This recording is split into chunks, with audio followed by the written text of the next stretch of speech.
From the gent side, in the rear. This one? Hello, Zakir bhai, this is Shekhar here.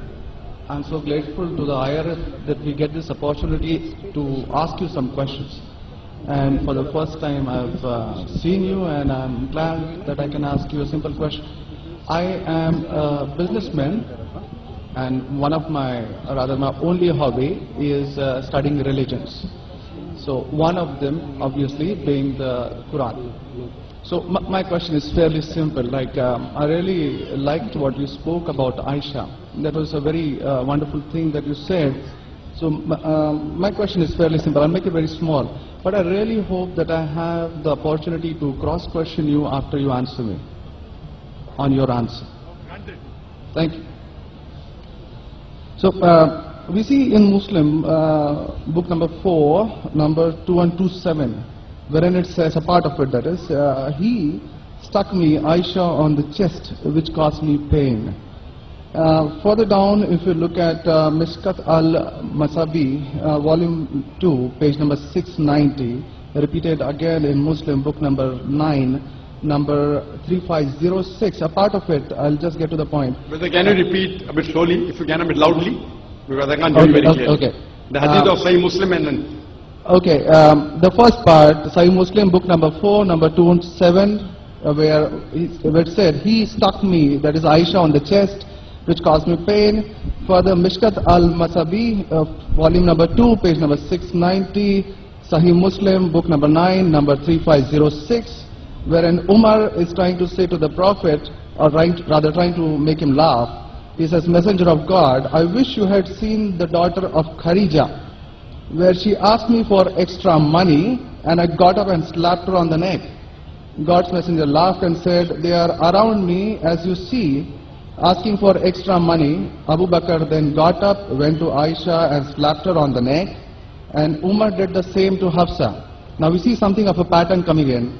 Then if you just jump to Quran chapter 4, verse 34, and those wives you fear may be rebellious, admonish, banish them to their couches and beat them.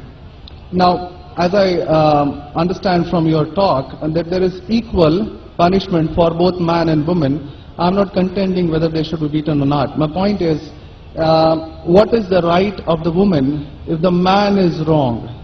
Because he gets to beat her up.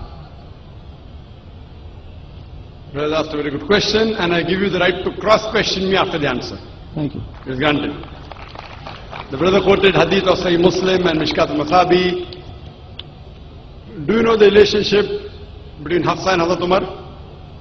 Well, I've not really got to the point that much. I'm still studying. Do you know the relationship of Ayesha and Abu Bakar? May Allah be pleased with them both. Her father, if I'm not mistaken. That's right. I'm asking you a question. Right. Are you married? Yes. Yes. Do you have a daughter? 2 of them. 2 of them. Fine. I get to go to heaven. Sorry? I get to go to heaven. No. If you bring them up correctly, I remember with love and compassion, then you'll go to heaven. Otherwise not. But, just kidding. Yeah. That is only righteous deed. Without iman, you can't enter Jannah. So So for you to go to heaven, besides upbringing your 2 daughters correctly, you have to follow the laws of the Quran and the Sahih Hadith and be a believer. I understand. That we'll discuss after answer to you. I understand. After answering. I'm asking a simple question. Suppose your daughter, if she wants to jump from a 10-story building, what will you do? I'll stop her. Is she adamant? What will you do? Well, obviously I'll have to use some sort of a force. I get the point, yeah. You get the point, very good. If she wants to jump, no, I want to go. I want to fly like Superman. Dad, you are preventing me from being a Superman. What will you do? Well, I'll stop her, obviously. Will you slap her or not? If required. She says, now I want to jump, what will you do? Well, I can ask it the other way around. What I'm if asking, my wife brother. is I'm asking, please. Okay, okay. If she wants to jump from the 10-story, I will hit her. if required, not normally. Obviously. Arey beti, jaan do na, Superman mat bano. Nahi banne ka appa. Jab marne ka hai. Right. Aap dekho kaisa udti hu main. I want to fly. Yeah. Man, fly. A father is cruel to be kind. Yes. Now, our beloved Prophet Muhammad said, and Allah says, anyone who does not love Allah and His Messenger more than his own life, he is not a Muslim. Anyone who loves Allah, does not love Allah and His Messenger more than his own life, he is not a Muslim. So there are many occasions what happened that sometimes they were disrespectful to the husband. Not a normal husband, Prophet Muhammad Sallallahu Alaihi Wasallam. There were many occasions, not one occasion.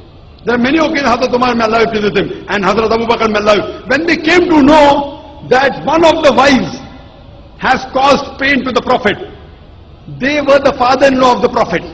But they loved the Prophet not only more than their daughter, they loved the Prophet more than their own life. There are many occasions. Which occasion you are referring to, I don't know. There were occasions when they came to know that my daughter has caused pain to the Prophet of Allah. How dare she does it? They being father, they have the right to slap. Not you and me. For us, they are the Ummahat al-Mu'mineen. They are the mothers of the believers. But yet, they were human beings. Even the wives of the Prophet, though they were wives of the Prophet, they are the best examples, yet they were human beings and they did make mistakes. Like the ayah recited by the Qari, Surah Nisa chapter 4, 32, they want equal rights. They are also in Surah Azab chapter 33, where the wives of the Prophet tell the Prophet, why don't you give us the luxury of this world? They objected, why are we undergoing such a life of poverty? So Allah sends a revelation, if you want this world, I will grant it to you, but you will not get Jannah. The verse of the Quran says, I will free you. That means, if you want, I will let you go free. Divorce, not that you divorced. And you can get the luxury of this world, but you won't get heaven in the hereafter. And the wives of the Prophet, they repented and they asked for forgiveness and Allah forgave them. So here also it's in context that if they do something wrong, the father has, and going against the Prophet is more bad than jumping from top. Jumping from top, your daughter will kill herself, that's it. Yeah. Correct? But going against the Prophet is more bad. Did you get the answer? Sir, but my question still stands. I understood your point. I haven't completed my answer. Okay, you asked the question, no problem. My question is pretty simple. I haven't completed my answer yet, brother. Alright. Because I know your question was in two parts. Then you quoted the verse of the Quran, Surah Nisa chapter 4, 35. Yeah. And said about wife beating. I want to complete that before you answer. Otherwise you said Zakir answered half. I only answered one part of your question regarding Hadith. The second part is of Surah Nisa chapter 4, verse number 35. Exactly after the verse that was recited by the Qari. After verse 34, which says, Ar-Rijal Qawwamun al-Nisa, that the men are the protectors of the women. The next verse says that if they're disobedient, then don't talk to her. After that, don't share the bed. Then the Arabic word is daraba, means beat her lightly. The Arabic word is beat her lightly, daraba. Now there's a hadith of the Prophet, where the Prophet said, when you beat your wife, you should not beat on the face. Point number one. Point number two, when you beat your wife, there should be no mark left on her body. And he gave an example, beating with a miswak. Miswak is toothbrush. In modern way, I will say beating with a handkerchief. Handkerchief. Now if you beat your wife with a handkerchief, it is symbolic. It is not wife bashing. Wife bashing is not allowed in Islam. Wife bashing means one shot on the face. Hit so hard so that the mark remains. She'll remember you for the next 1 week or 2 weeks. In Islam, wife bashing is prohibited. It is daraba, means beat her lightly. That means first you tell her she's wrong. You admonish her. Don't share the bed with her. Ultimatum. Last warning. Beat her lightly. Peaceful, peaceful, peaceful, peace. Now, what I said, for any crime committed, the punishment is same. Punishment is same. Beating lightly is not a punishment, it is a warning. Can you do the opposite? Can the daughter hit the father? What if your daughter slaps you? Will you like it? No. Why? But equality. Let me complete my answer. You talk about equality, if your daughter slaps you, will you like it? No. No.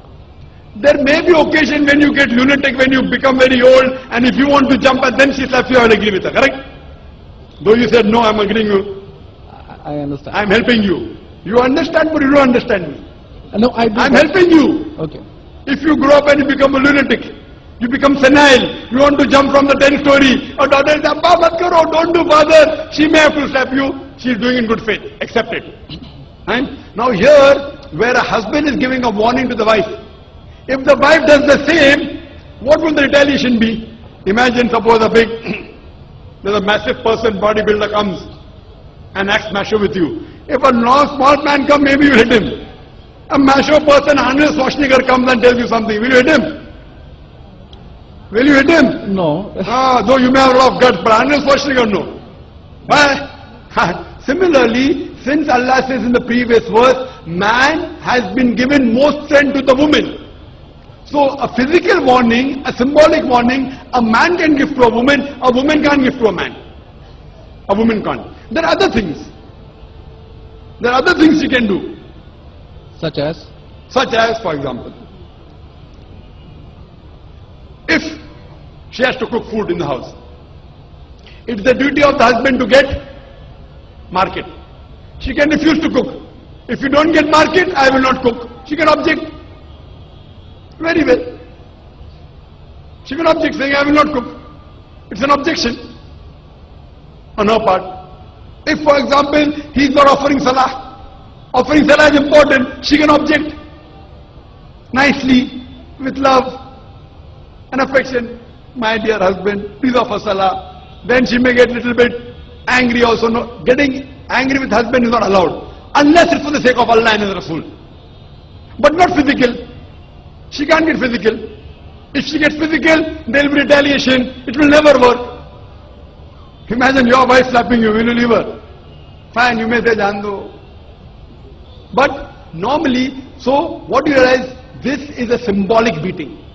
What the Western media has done, they portray as though it is wife bashing. Where is wife bashing? You know the Hadith also. So because of that, Islam is the best way of life. It shows you how to lead life with your wives also. Hope that answers the question. If you have any counter question, you're most welcome, brother. Yes, actually 2 points on that. Primarily, the first thing that is said is a daraba, which means basically tapping. And as I understand from the Hand's Word Dictionary, it comes from the word idrib. And now, if you look at it, the Arabic word is used in 2 ways. One, to strike up a poem, the word idrib, from which the word darwa is taken out. The first is to strike up a poem, and the second, which is used 12 times in the Quran, is the physical action of striking. Strike off? Strike up a poem, or strike up a poem. Strike up a poem, metaphorically. Second part is the physical action of striking. It's used again in Surah 8:12, wherein it about an angel strike off their heads, strike off the very tips of their fingers. The same word is used. So how can the same word be interpreted there as lightly, but here as cutting off? Very good question. The second part. Very good question. Very good question. The second part is that if we come back to Sahih Bukhari, volume 7, number 715, again the respectable, I truly mean that, respectable woman Ayesha, a great scholar, I read about her, narrated, Ayesha said that a lady came wearing a green veil and complained to her, that is Ayesha, and showed her a green spot on her skin caused by beating. It was the habit at that time for women to support each other, means when they get beaten up, so you support each other. So when Allah's messenger came, Ayesha said, I have not seen any woman suffering as much as a believing woman. Look, her skin is greener than her clothes. That was my second part. As the second part I answer first and first part I answer second. No problem. She's complaining to the Prophet that somebody has done injustice to her. It doesn't end saying the Prophet agreed with it. If someone has done injustice, we read ahead in some other hadith, the Prophet may have done justice to her. It doesn't say that someone beat her and the Prophet agreed with it. Correct? She is just reporting that maybe there is injustice done to a woman. That's it. The moment she's complaining means she's disagreeing with it. She didn't say, Prophet, I heard a very good thing I saw, that the woman was beaten up. The moment she's complaining means the wife Hazrat Ayesha, may Allah be pleased with her, disapproved of it. So the lesson we get from this is, no one should beat the woman in such a way that she becomes green. But sir, see, the exact statement she makes is that I have not seen any woman, that's Ayesha herself, it's not my interpretation, I have not seen any woman suffering as much as the believing woman. So we see at the time of Muhammad that women were really in very, very bad shape, even though... You know the Hadith is saying, I have not seen a person, a believing person like Hazrat Bilal suffering. What was he suffering from? His master tortured him and say, don't say there is one God and I will leave you. Hazrat Bilal, may Allah be pleased with her, on the death stone, he is agreed to die. He will say, I will not denounce Allah. I will keep on saying, La ilaha illallah Muhammad Rasulullah. There is no God but Allah and Prophet Muhammad is a messenger. He is taking the pain.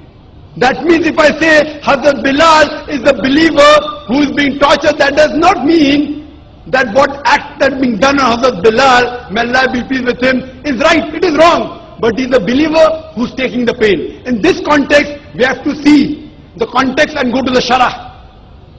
We have to see Fatih al-Bari, and what was the woman? Was she what was she? Who tortured her? Was it the master? Was she a slave woman? You have to go to the Sharah. But I'm not a muhaddith. I'm telling you what the answer can be. You have to go to the Sharah and find out. Why was she? Who hit her? Who beat her? Did the husband do? Was the husband a believer? There are 10,000 reasons. But excuse me, in Mishkat al-Masadi, volume 2. Brother Shekhar, yes. What I would like you to do, there are so many people waiting at all the mics. Precisely, concisely, I would like you to put your question in a few words and then close. Because you got such a big sheaf of papers. There are many people I see waiting with small slips or something. Question. So we cannot allow this whole thing to go on. This is not a debate session. It's a question and answer session. I want you to put your question in the next 4 sentences. Let Dr. Zakir answer so that all the many ladies standing there here also get a chance. We have exactly 1 hour, 12 minutes left. We have occupied 20 minutes already. Brother, okay, but initially you asked 2 questions answered. You said I want a counter. What counter you gave? In the counter you are asking 1 more question. I don't mind answering a 100 questions, but in this rule, 1 question at a time, go behind the queue, no problem. You asked 2 questions, I gave the answer. You said I want a counter question. With the counter question, you are asking 1 more question. So, I am very kind, I don't mind. I would love. After finishing, you can come in the cabin. And inshallah, I will answer all your questions. I want to ask you, after I answer your question, what will you do? Will you believe in the religion Hazrat Ayesha believed? Yes or no? I just have to answer your counter question. Well, it's not just this 1 point. There are many, many more. I'll answer inshallah all. How many are there? 10, 20, 50, 100, how many? Well, we can sit on that. How many approximately? Well, there are many more. I have not How many? 10, 20, 100, 1,000, 10,000, how many do you have now in your mind? Well, I do have. How many? 10, 20, 30, how many? Probably quite a few, maybe. Quite a few is how much? 5 or 10? Approximately. I don't know, maybe 100 questions? 100 questions you have? Brother, after this session is over, we sit together. Okay? I'll write down all the 100 questions. Okay. Inshallah. Inshallah. Okay. I will try and answer everyone. Okay. I request you. We'll spend the full night together. I don't mind, because you are a seeker of truth. And I am also a seeker of truth, and my job is to try and clarify the truth. Not that I am a scholar. I will try and answer all your 100 questions, but I doubt whether you will be able to write 100 questions. I doubt.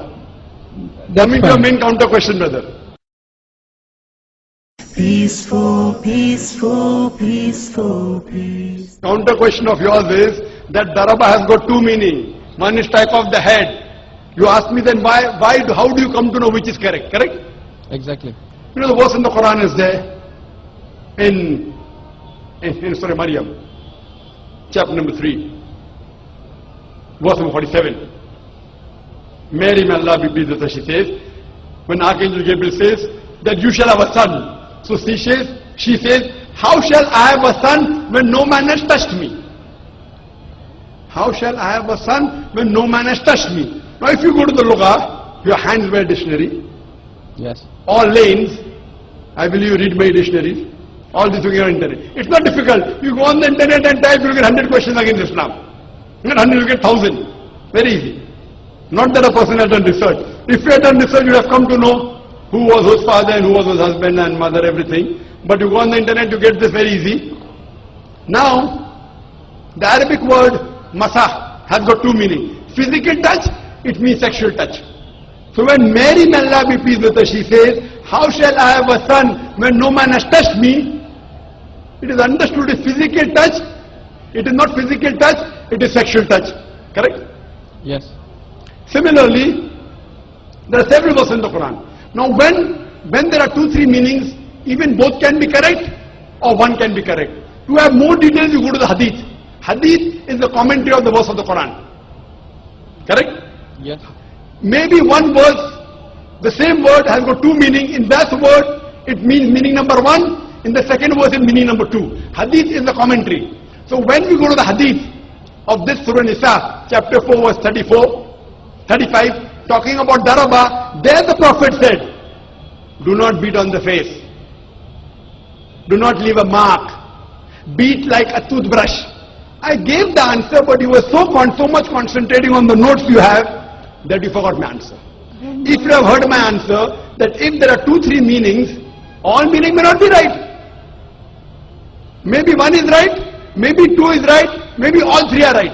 So depending upon, therefore you have to go back to the Prophet. The Quran says, Atiullah, Atiur Rasul. Obey Allah and obey the Messenger. So when there are 2-3 meanings, you have to go to the Hadith and find out what did the Prophet mean by that word. So there when it says strikes off there, it means strikes off. Here it means strike lightly. So therefore, if you know the supplement to the commentary of the Quran, it's the Hadith. Without the authentic Hadith, you cannot understand Islam. So a Prophet said, it means beat lightly, like beating with a toothbrush, don't beat on the face, don't leave a mark on the body. So these are the guidance given by Rasul. Therefore, it is obligatory that besides the Quran, you have to follow the authentic Hadith. Hope that answers the question, and inshallah I'll wait for you after 10 o'clock in the speaker's lounge, inshallah. Thank you. Yes, Brother Shekhar? Thank you. And since you have 2 daughters, you said you have 2 daughters and you want, sorry? And one son. The son, there's no hadith saying the son will take you to Jannah here. Yeah. If he becomes the pious son, and if he prays for you, inshallah he will be a path to Jannah. What I want to see to it that besides good deeds, you will have faith. Faith is one of the important criteria to go to Jannah. And since you have an urge to go to Jannah, to paradise, inshallah I pray to Allah subhanahu wa ta'ala, may He make me the zarya, the pathway to take you to Jannah, inshallah. Yes, sister.